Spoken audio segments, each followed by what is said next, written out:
everybody, I'm Laura. And I'm Laura. And it's time for Art for All. This month, we've sent you a cardboard loom. And also in your bag, you will have yarn and a popsicle stick and a needle. You have two different types of yarn. One of them is in a ball, and one of them is in a bundle.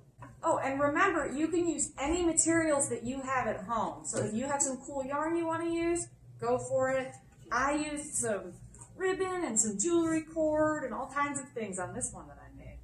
You can weave with so many different materials. Totally. Have fun with your project. Bye. Bye. The first thing we need to do is string your loom. You have two different sets of yarn in your kit.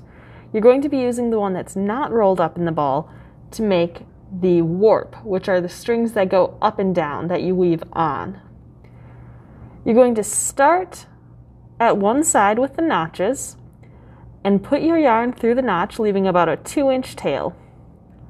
Then take it all the way across the cardboard and loop it in the notch at the other end.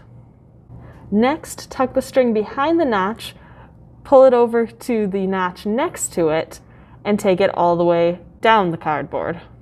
Keep on doing that until you have every single notch filled.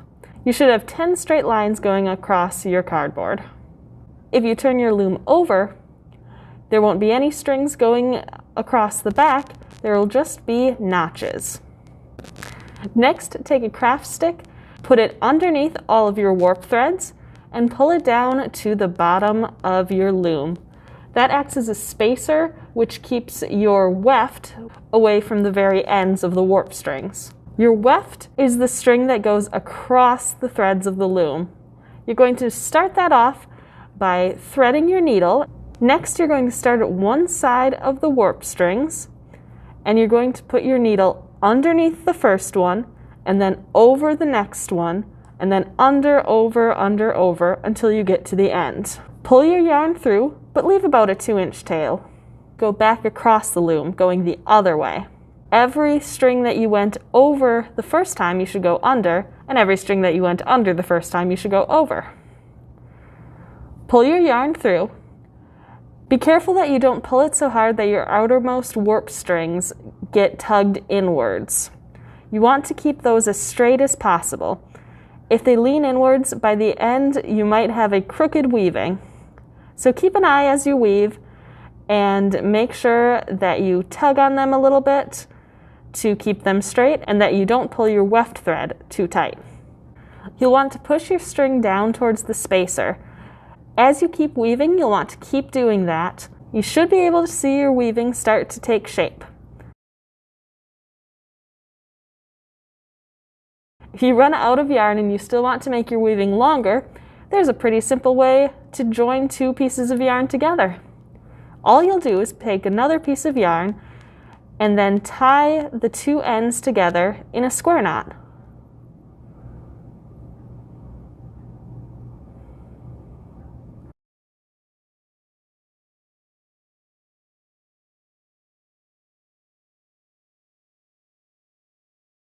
Pull it tight, and then snip off the extra hanging threads. Keep weaving just like normal, making sure that your knot doesn't get caught on your warp strings. You can see here that we're about to need to hide our knot. Pull it through just like normal, and then when your yarn is in the proper place that it'll end up in, take a look at the knot and kind of twist it around a little bit to hide it in your weaving. You'll still be able to see it a little, but it'll be mostly hidden in amongst all of the other yarn. When you're ready to be done with your weaving, make sure to leave about a craft stick worth of space at the top of your loom to match the craft stick space at the bottom of it. Once you've done your last row, cut yourself a tail. If you cut it a little bit longer than we did in this video, you won't have any trouble at all using the needle to help you tie your knot.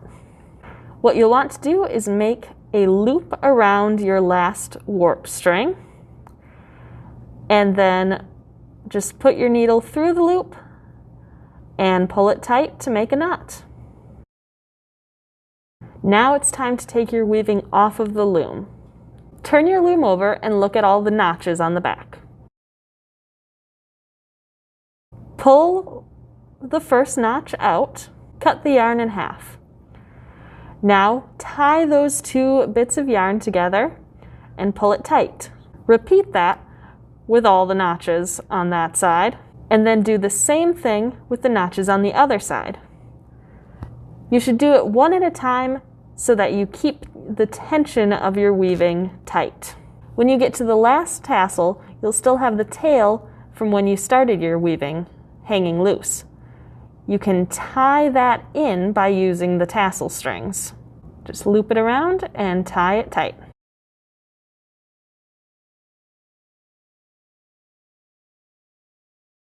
Now you can trim the edges and you'll have a nice decorative fringe made of your warp strings. Trim any loose ends or use your needle to poke them into the weaving itself.